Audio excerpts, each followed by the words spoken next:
de grâce. 5 dimanches de puissance et de grâce par la puissance du Saint-Esprit avec le prophète Corey Stéphane. Entrée gratuite.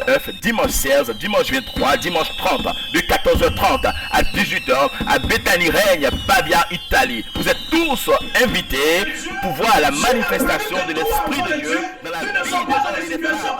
La honte s'implante dans mon cœur. Et maintenant de l'espérance. Là où il y avait la peur, la parole vient s'implanter. Bien-aimés, là où nous sommes là, chacun a sa destinée, chacun a son étoile. Pendant que les gens regardent bizarrement, mais dans le ciel, il y avait un signe prophétique. Pendant que tout le monde l'homme est là depuis des années, il n'y a pas de changement. Mais il dit bien les chrétiens, Dieu te bénit parce que ça c'est dur. Et s'il ne fait pas lui-même. Soyez bénis, peuple de Dieu. Shalom à vous, habitants de Pavia, habitants de l'Italie, habitants du monde, habitants de tous les continents. La distance n'est pas une barrière. J'annonce un programme de bénédiction et de restitution.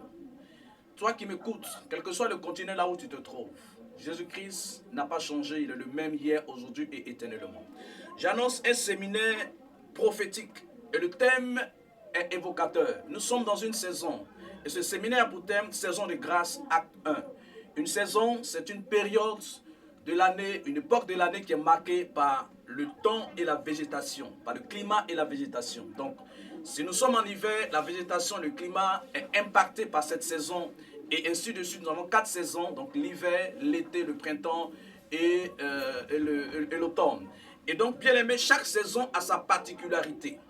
Et je vais annoncer à quelqu'un aujourd'hui une nouvelle saison, une saison de grâce. Je ne sais pas quelle saison tu as vécu, mais aujourd'hui, je t'annonce par le Saint-Esprit une nouvelle saison, une saison de grâce. Une grâce est une faveur imméritée, une faveur qu'on ne mérite pas, mais que Dieu nous donne. Je vais dire et annoncer ici au peuple de Dieu ce grand séminaire prophétique qui va se dérouler tout le mois de juin. Et le mois de juin est le 6e mois de l'année, comme quoi le chiffre 6 étant le chiffre de l'homme, nous avons prophétiquement saisi ce 6e mois pour réclamer et posséder et reprendre à nouveau ce qui nous appartenait, qui était volé par le diable.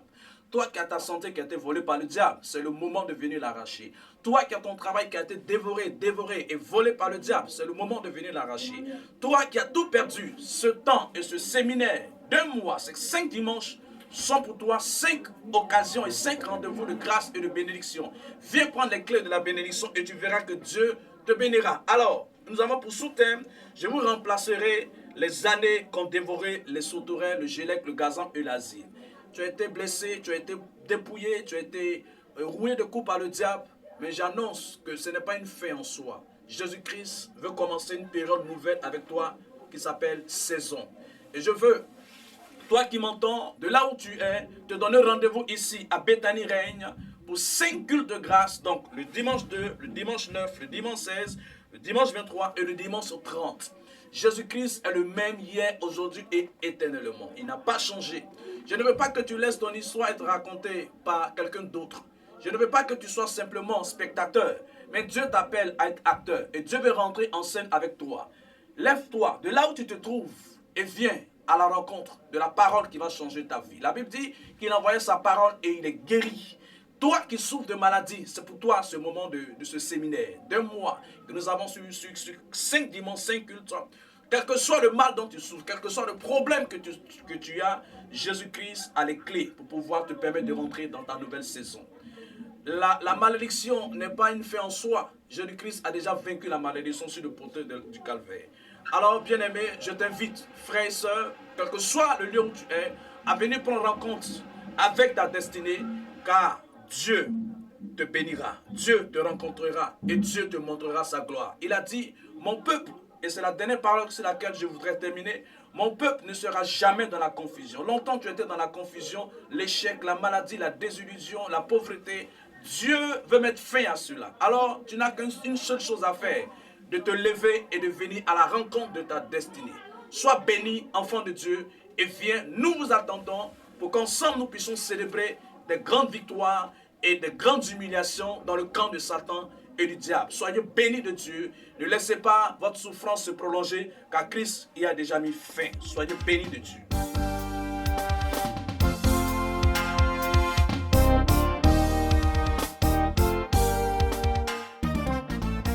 Alors, aujourd'hui d'un thème assez important. Le butin du puissant ou de l'homme fort lui sera arraché, bien lui échappera. Amen.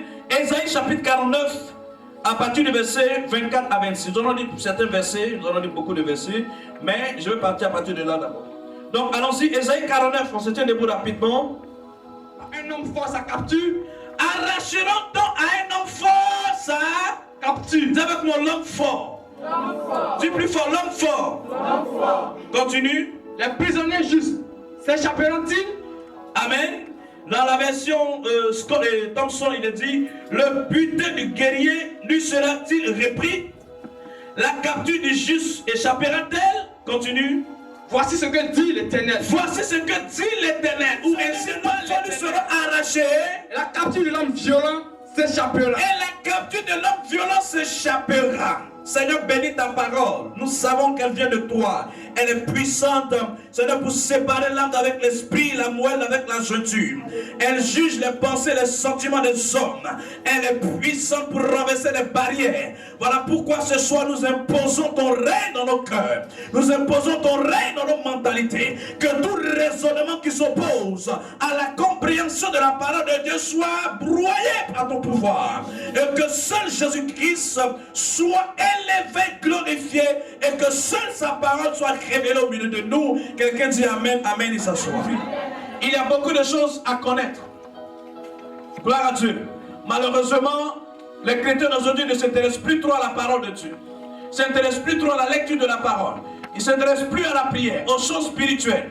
Mais regardez, Dieu va parler par la bouche du prophète Ésaïe.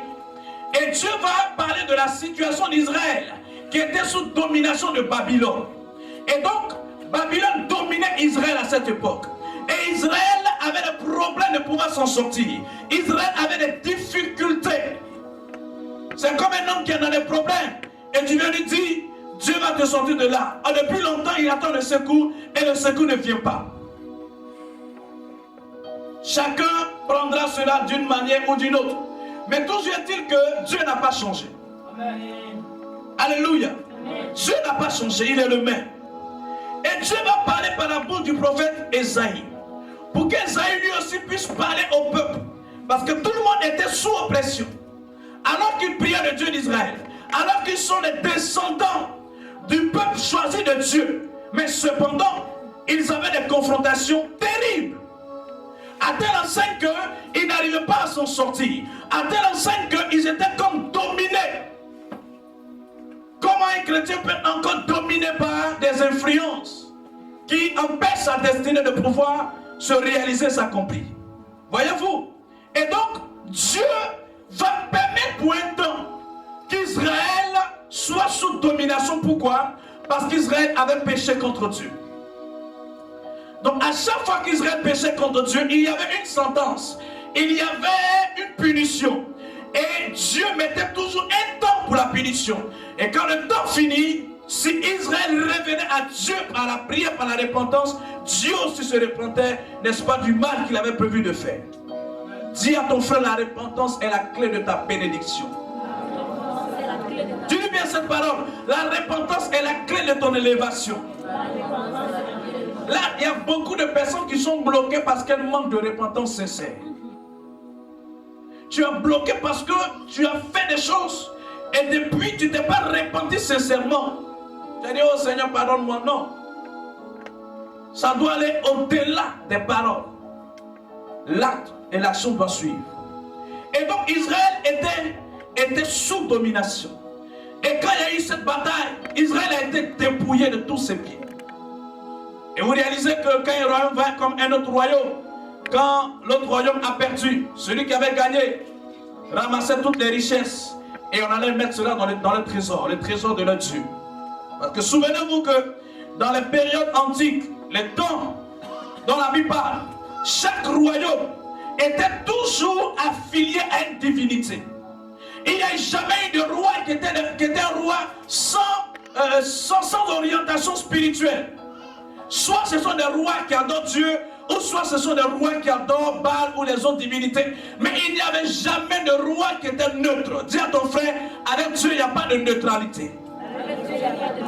Il y a des gens qui disent, mais moi je ne fais pas de mal, j'aime mon prochain, je ne fais pas de mal, je suis tranquille dans mon endroit, je n'ai pas de problème, alors Dieu va avoir pitié de moi, je serai sauvé. C'est faux.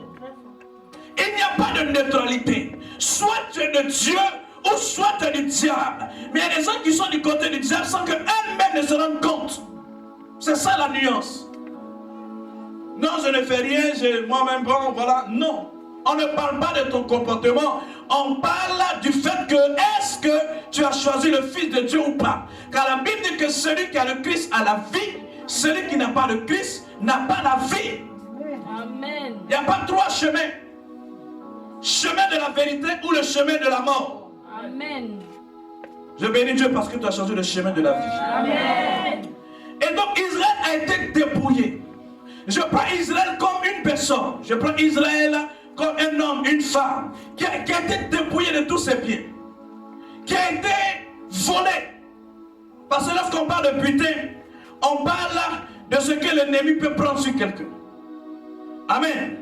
Pendant une guerre, après une victoire, ou aussi on parle de pillage ou de vol. Je veux quelqu'un vienne vers moi. Je reste, viens avec ta Bible. Amen. Arrête-toi là. Gloire à Dieu. Et donc, je vous donne un exemple concret. Lorsqu'on parle de butin, ça veut dire qu'il y a une défaite quelque part. Amen. Amen. Et celui qui a pris le butin est le plus fort. N'est-ce pas? Sinon, il n'allait pas être dépossédé. Donc si je prends la Bible. Je crois que la Bible, c'est bon, la parole de Dieu, je sais. Amen. Donc, donne-moi une autre chose. Je vais prendre un exemple. Une autre chose. Tu as un photo de ton portefeuille sur toi? Tu as pas le portefeuille.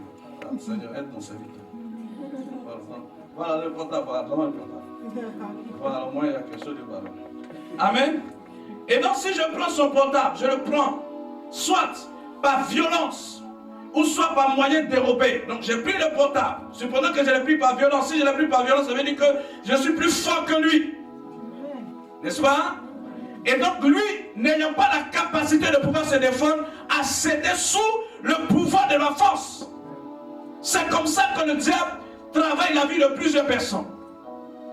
Donc il vient d'arracher des choses. Les gens pensent que quand tu es chrétien, c'est une sécurité ou c'est une assurance éternelle. Non.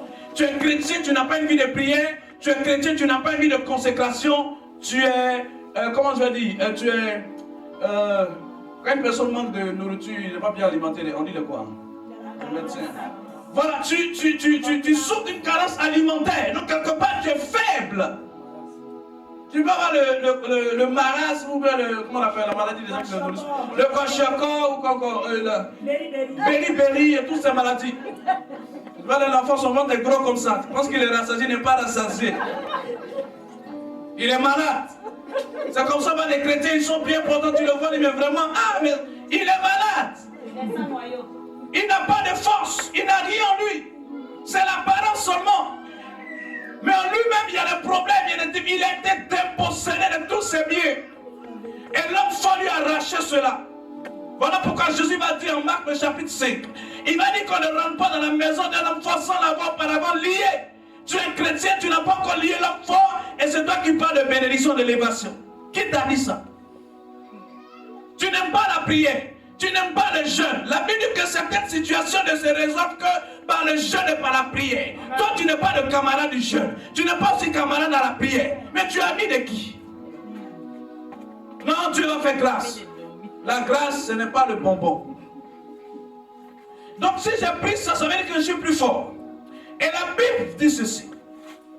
Dieu va parler à Ésaïe pour qu'Ésaïe parle à son peuple. Il va dire que le butin que l'homme faut a pris, c'est qu'il t'a arraché, c'est qu'il t'a volé. Parce que le butin peut être aussi par vol. Il y a des gens qu'on a volés. Il y a des gens qu'on a volés physiquement. Hein. C'est-à-dire, il a mis son argent quelque part, le matin, ça a disparu. Ou bien, par des moyens mystiques et bizarres, il paie de grosses sommes d'argent. Pourquoi? Parce que l'homme fort est là et à chaque fois quand une bénédiction veut venir devant de toi, il est là pour la recueillir. Mais cela prend fin au nom de Jésus. Et donc, si je l'ai plus, ça veut dire que je suis plus fort. Mais regardez, la Bible dit, Dieu va parler à Isaïe pour dire au peuple que ce que l'homme fort a pris sera restitué. Voilà pourquoi nous sommes dans le mois de la restitution. Quelqu'un croit et dit Amen. Quelqu'un croit et dit Amen. La restitution, c'est quoi? C'est simplement qu'on te rendra ce qui te revenait de droit, qui a été pris, qui a été volé. Donc on te rendra le travail au nom de Jésus. Amen. Dis Amen. On te rendra les fiançailles, dis Amen, même s'il y a du monde. On te rendra ce que tu espérais qu'il va te voler, dis Amen. Amen. Mais qui va me le rendre? Dieu. On dit l'homme fort, c'est un Goliath, c'est un géant. Donc il n'a pas eu peur même de ma chrétienté, tout ça. Mais gloire soit rendue à Dieu, parce qu'on attend un Dieu tout-puissant.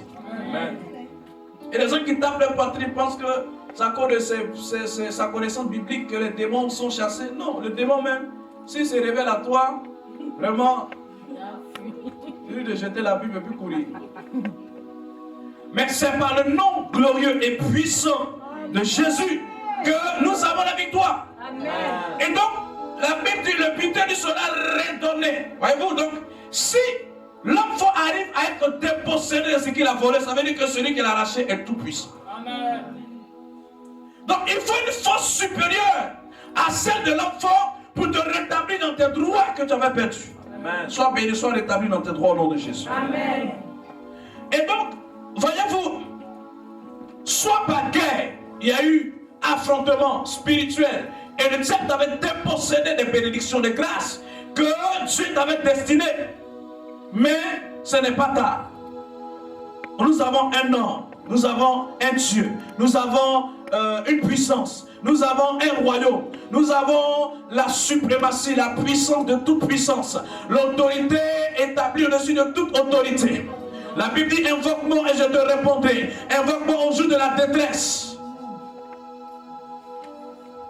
Alléluia. Amen. Donc ça a été volé, mais Dieu te dit ce soir qu'il te restitue ce que le diable t'avait pris. Amen. Dis Amen plus fort. Amen. Dis Amen plus fort. Amen. Mais la Bible parle de l'homme fort ou le tyran. Un tyran, c'est quelqu'un qui exerce une oppression sur quelqu'un. L'homme fort, il exerce une domination, il exerce un tourment. Il veut tourmenter ta vie, tourmenter ta destinée. De sorte que toi-même tu arrives à des niveaux où tu dis mais cette fois-ci c'est plus la peine. Seigneur, c'est bon. Et il aura gagné. Mais Dieu ne nous donnera pas ce plaisir. Amen. Et comprenez que Dieu va rétablir Israël dans les droits et les grâces, parce que c'est dans le temps. Voilà pourquoi, bien-aimé, regarde en toi. S'il y a des choses qui ne vont pas, répands-toi simplement et seulement. Ça ouvre des portes. Amen. Maintenant, si tu es sûr que ta vie chrétienne, vraiment, ça va. C'est vrai que tu n'es pas saint, mais ta conscience ne te reproche pas certaines choses. Et tu es sûr que tu es en harmonie avec Dieu. Alors là, il faut aller chercher maintenant ailleurs. Le butin du puissant lui sera enlevé. Et Dieu va te le donner. Voyez-vous, il y a des personnes qui viennent à l'église, mais qui ont certains domaines de leur vie qui sont encore retenus par le diable. Certains domaines de leur vie qui sont encore retenus dans les prisons spirituelles. Tu pries, tu jeûnes, tu es heureux, mais tu n'es pas béni à tous égards. Tu n'es pas content à tous égards. Même quand tu te réjouis et que ton idée part, c'est ce qui te chagrine, tout de suite, tu es bloqué et tu commences à réfléchir. Mais ce soir même quand je rentrerai à la maison, qu'est-ce qui va se passer? Comment est-ce que je vais payer telle chose, payer telle facture? Comment est-ce que je vais payer ma maison? Comment est-ce que je vais faire ceci, faire cela? Pourquoi? Parce que quelque part, il y a un problème. Il y a une situation qui te chagrine. Et depuis, tu n'es pas heureux, tu n'es pas content. Mais mon Dieu me dit ce soir, il dit demandez. Car à présent, vous n'avez pas encore demandé. Mais demandez afin que votre joie soit parfaite. Amen. Lève la main et dis Seigneur, je veux que ma joie soit parfaite. Rends ma joie parfaite. Rends ma joie parfaite. Alléluia. Comprenez que le diable Il a une seule volonté. Et sa volonté, c'est de détruire. Il n'a pas pitié. Voilà pourquoi c'est quand Dieu te donne la possibilité de pouvoir te lever contre ses œuvres, il ne faut pas le faire avec nonchalance. Il ne faut pas avoir pitié. Il ne faut pas être fatigué. C'est ce que le prophète Élisée a dit à ce roi. Mais il m'a dit, prends ton arc et tire, lance la flèche. Il a lancé combien de fois? 3 fois il s'est arrêté. Élisée avait dit, tu vas avec 3 fois, mais après ça c'est fini. Pourquoi? Parce qu'à des moments, on n'a pas cette force de pouvoir continuer la bataille. Quand Dieu t'a donné une victoire, c'est fini, tu es assis, tu penses que c'est fini. Non, ce n'est que le commencement. Dis Amen. Amen. Dis Seigneur, mets-moi en contact avec des personnes qui vont me faire rentrer dans ma destinée.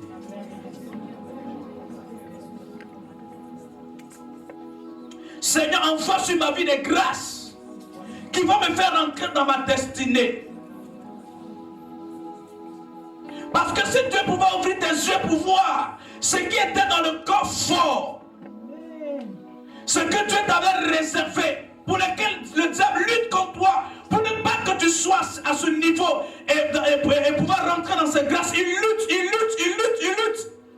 Si Dieu pouvait ouvrir tes yeux, tu allais comprendre que tu perdais ton temps même à dormir. Il y avait une vie plus meilleure, une vie plus agréable. Des choses que tu pouvais avoir par la persévérance. Dis à ton frère, il y a le meilleur devant. Dis-lui, il y a le meilleur devant. Aujourd'hui, tu cries, tu te lamentes. Mais ce soir, nous allons prier. Afin que là où l'homme a mis le butin, que cela lui soit arraché maintenant même. Que Dieu te fasse rencontrer des personnes qui vont te donner de rentrer dans ta destinée. Que Dieu te fasse rencontrer des Samuel. Voyez-vous, lorsque Saïl va rencontrer Samuel, sa vie n'a plus jamais été la même.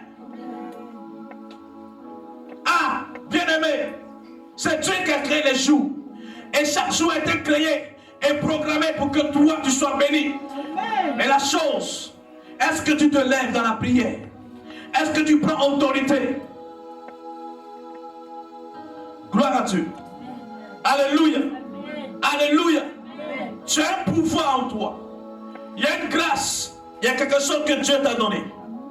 Et l'homme fort est là pour t'empêcher. Il y a des gens, dès qu'ils reçoivent de l'argent net, il y a un problème qui se pointe en même temps.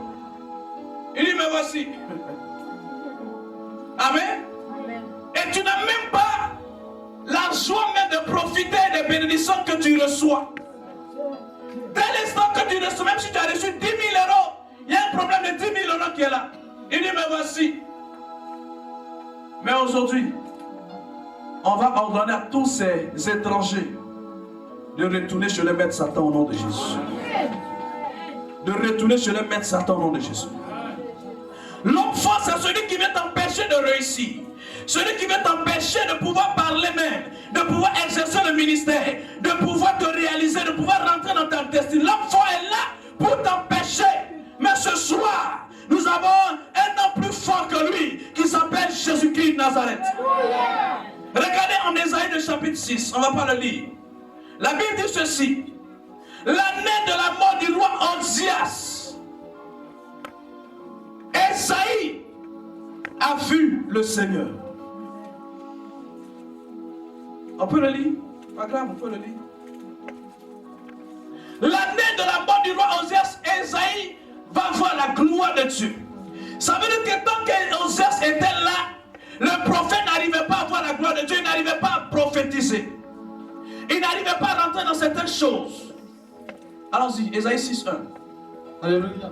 L'année de la mort du roi Ozias. L'année de la mort du roi Ozias. J'ai vu le Seigneur. Arrête-toi là d'abord. J'ai vu le Seigneur. L'année de la mort du roi Ozias, j'ai vu le Seigneur. Voir le Seigneur ne veut pas dire venir à l'église prier tous les jours.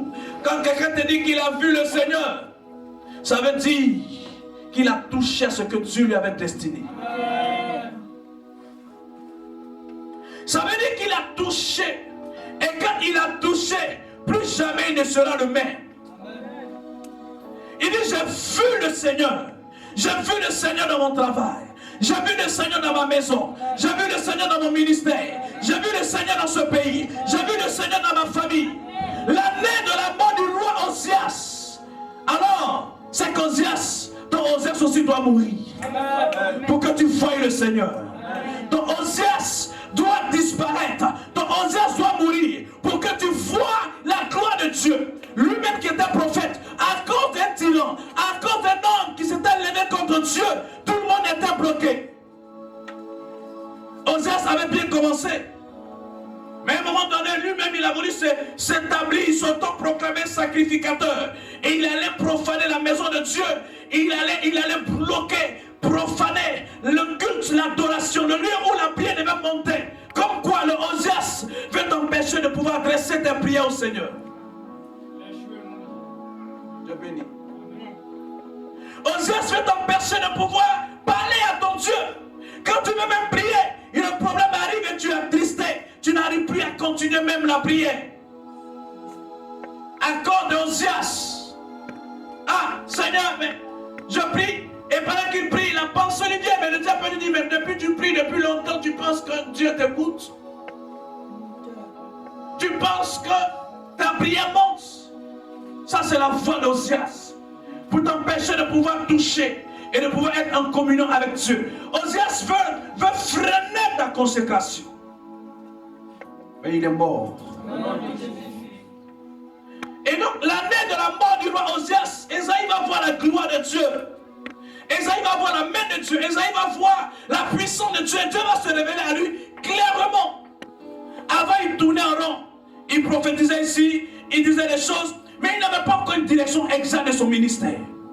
Il y a des gens qui attendent ça. Seigneur, qu'est-ce que tu fais de moi? Seigneur, montre-moi ta volonté. Seigneur, dis-moi quelque chose. Seigneur, ouvre mes yeux. Seigneur, alors que tu prophétises déjà, hein, alors que tu pries pour les malades déjà, mais il y a une certaine dimension de la grâce de Dieu qui ne peut te révéler que lorsque ton Osias va mourir. Amen. Alléluia. Ton Osias, ça peut être l'échec scolaire. Tu es intelligent. Mais l'Osias est là. Il dit tant que lui il est là, toi, tu auras des problèmes. Heureusement qu'il a dit tant que lui-même il est là. Ça veut dire que s'il n'est plus là, la solution est déjà trouvée. Tant que je suis là, tu ne vas pas te marier. Heureusement que tu as dit tant que tu es là. Ça veut dire que tu peux ne pas être là. Tant que je suis vivant, tu ne seras pas ce que tu veux être. Heureusement que tu as dit tant que tu es vivant. Ça veut dire que tu vas mourir. Ça veut dire que tu vas disparaître. Parce que ce n'est pas encore de toi seul que la destinée de plusieurs personnes sera compromise. Parce que ton élévation est rattachée à la bénédiction de plusieurs personnes. La grâce de Dieu sur ta vie est rattachée à la bénédiction de plusieurs personnes. Dieu te bénit et Dieu fait de toi une source de bénédiction. Et Dieu ne va pas s'arrêter là. Donc à cause de toi seul, tout le monde va être bloqué. Dis avec moi, je refuse cela au nom de Jésus. Donc Osias, tant qu'il est vivant, il y a des problèmes, il y a des difficultés. Il veut te piller, te dépouiller. Lisez-moi Ésaïe 42, verset 22. Il veut te dépouiller pour que tu sois un chrétien seulement de la bouche. Un chrétien seulement qui vient, qui prie, mais qui est pauvre, qui n'a pas de puissance, qui n'a pas de vie de prière, qui n'est même pas béni. Ésaïe 42, 22. Alléluia. Et c'est un peuple pilé et dépouillé. Reprends doucement, oui. Et c'est un peuple pilé et dépouillé. Non, Pillé et dépouillé. Donne-moi une autre version, une autre personne. Rapidement. Rapidement. Ésaïe 22. Ésaïe 42, 22. La plupart disent que c'est la même chose. C'est la même chose, vous avez la même version. Amen. Donc reprends doucement, Et un peu pillé et dépouillé. Oui. Continue. On les a tous enchaînés dans des trous. On les a tous enchaînés dans des trous. Ah, voyez-vous, Dieu ne parle pas d'une autre personne. Dieu est en train de parler de son peuple. Dieu est en train de parler d'Israël. Dieu est en train de parler de certains de ses enfants. Il faut te réveiller. Dis à ton frère, réveille-toi. Dieu lui réveille-toi. Alléluia.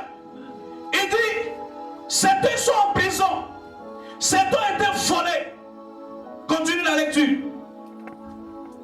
On les a tous enchaînés dans des trous, On les a enchaînés dans des trous, plongés dans des cachots. plongés dans des cachots. On les pille. Regarde, il a dit, on les a tous enchaînés dans des trous. Ce n'est pas ta personne physique qui est enchaînée, mais ça peut être le travail qui est enchaîné quelque part. Ça peut être ta vie de prière que le diable est enchaîné. Quand tu veux prier, c'est là que la paresse arrive. Tu veux prier, c'est là que tout le monde, on t'appelle ici, on t'appelle de gauche et de droite. Tu veux prier, c'est là qu'il y a une disposition qui t'empêche de pouvoir être concentré. Donc ne pensez pas qu'on est chrétien, on croise les bras et puis tout va aller bien. Non, tu peux être chrétien, si tu croises les bras, tu ne pries pas, tu ne jeûnes pas, tu ne marches pas avec Dieu, ta vie, quelque chose de toi peut être prié ou emprisonné quelque part. Alléluia. Il a dit quoi? Et voilà un peu pillé et dépouillé.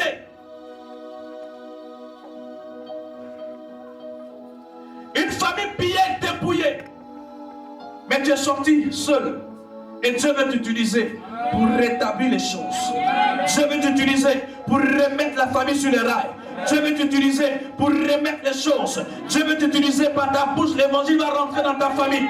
Dieu veut parler par ta bouche. Dieu veut effacer les alliances sataniques, rattacher des sacrifices d'animaux dans ta famille et qui faisaient que personne ne pouvait lever la tête. C'est par ta prière, par ton jeûne, par ton obéissance, par ton sacrifice que la famille connaîtra la délivrance. Alléluia. Tout le monde regarde. Mais est-ce qu'il va réussir? Et on prie, mais qu'il réussisse, afin que nous aussi nous réussissons. Cette affaire est une affaire sérieuse. La Bible dit, nous avons médité ce texte, je crois, je ne sais pas où, à quelle occasion. Mais il était dit que la calamité a frappé, Dieu était fâché. Mais Dieu s'est réservé 1/10 de son peuple. Et Dieu même a dit, même si ce 10e-là a été encore frappé, mais il va rester toujours un tronc. Et le tronc va refleurir. Et c'est par elle, seulement par elle, que le miracle va arriver. Amen. Yes. Ça veut dire que même si tu traverses des difficultés, Dieu va empêcher que tu meurs. Parce que même si tu as été frappé, tu n'es pas mort. Et tu vas te relever, tu vas pousser encore des branches, tu vas pousser encore des feuilles, tu vas donner vie. Les gens pensent que quand tu es persécutant, ils sont en train de te faire du mal. Mais au contraire, plus ils te persécutent, eux-mêmes ils ne se rendent pas compte qu'ils sont en train de te pousser à rentrer dans ta destinée. Ils sont en train de te pousser à rentrer dans ton histoire. Église de Dieu, Dieu te fait rentrer dans ton histoire. Il faut comprendre ceci. Et regardez que Dieu s'est réservé un peuple. Mais les gens étaient dévorés, les gens étaient pillés, les gens étaient emprisonnés. Qui va lever la voix pour eux? Voilà pourquoi à un certain moment Dieu pose la question à Isaïe pour dire, mais qui enverrai-je? Qui enverrai-je? Et qui marchera pour nous? Alléluia. Alléluia. Dieu bat le rappel de tous ses enfants parce que le combat n'est pas encore terminé. Le combat n'est pas encore terminé. Le combat n'est pas encore terminé, bien-aimé. Et il a besoin de son peuple. Il a besoin de ses enfants. Et la grâce va venir. Parce que Dieu a regardé qu'on t'a volé. Dieu a regardé qu'on t'a pillé. Mais ce n'était pas la fin. Il y a un temps pour toutes choses. Un temps où tu as pleuré. Un temps où tu étais humilié. Un temps où tu n'avais pas de maison. Un temps où tu n'avais pas de domicile. Tu n'avais pas de papier. Tu n'avais pas de situation. Maintenant le temps arrive où le méchant l'homme fort qui te volait depuis longtemps, qui volait tes finances, qui volait tes biens, ce soir, il est lié et il est jeté dans le feu.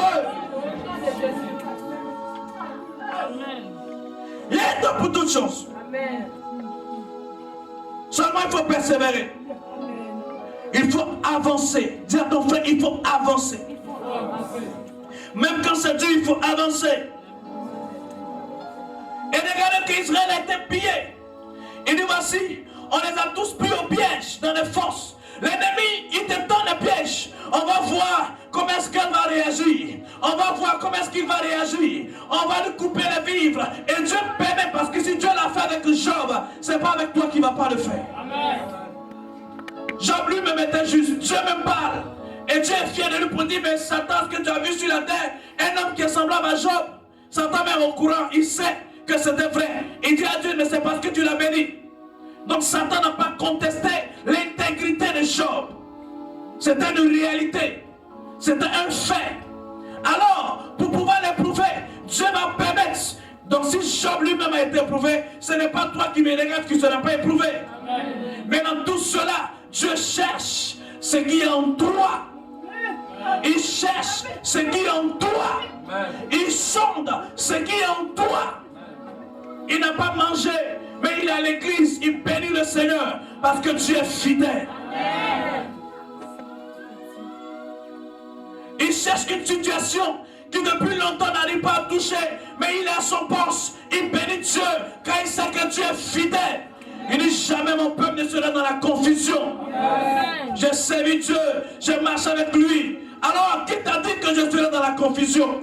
Vous m'attendez pour un résultat, mais je vous annonce le résultat d'avance. Jésus-Christ est Seigneur, Jésus-Christ est vivant, Jésus-Christ est ressuscité, Jésus-Christ est le plus fort des forts, le roi des rois, le saint des saints, le puissant guerrier fort dans les combats. Vous voulez savoir le résultat du match? Jésus-Christ a déjà gagné. Amen.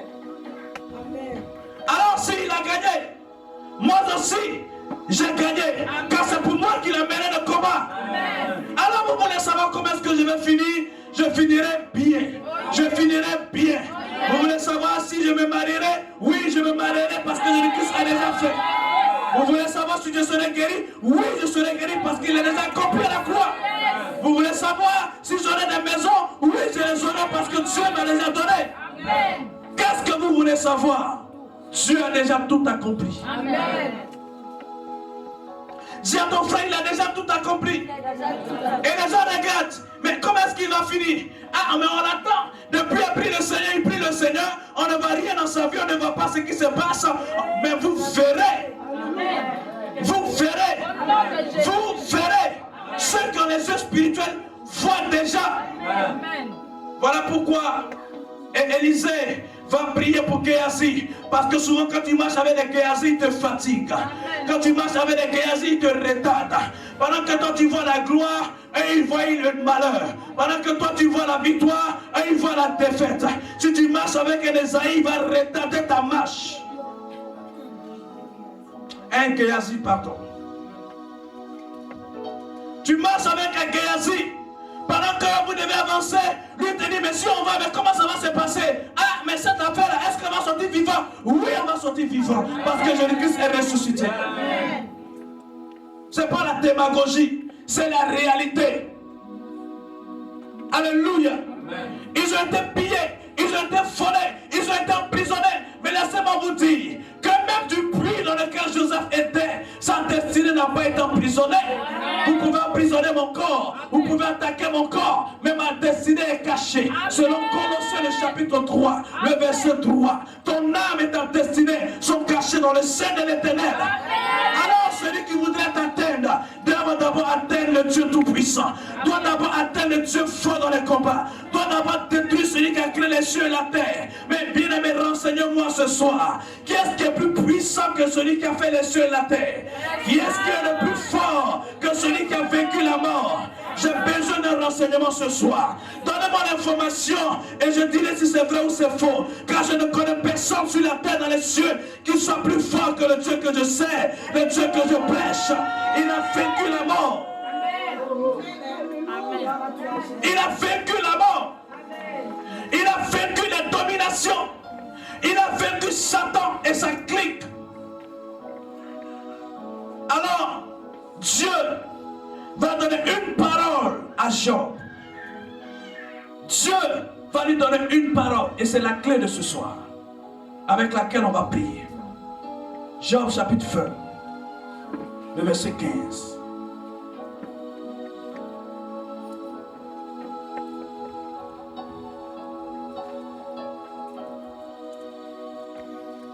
Job 20, verset 15. Job chapitre 20, verset 15.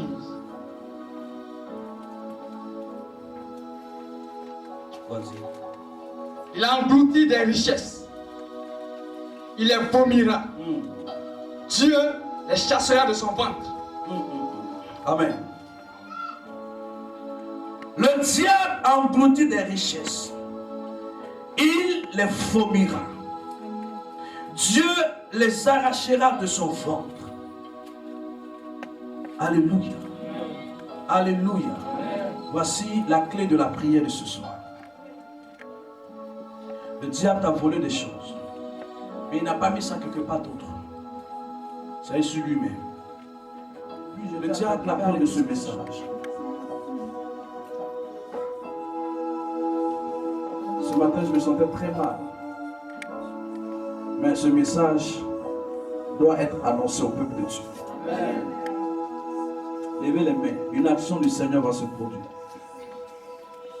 Levez les mains seulement. Demandez à Dieu ce soir de remplir votre bouche. Que maintenant toutes les paroles qui sortiront de votre bouche soient le feu contre le diable. Parce que nous allons prier tout à l'heure. Demande que les paroles que tu vas déclarer maintenant soient le feu dans le camp du diable. Au nom de Jésus Nazareth.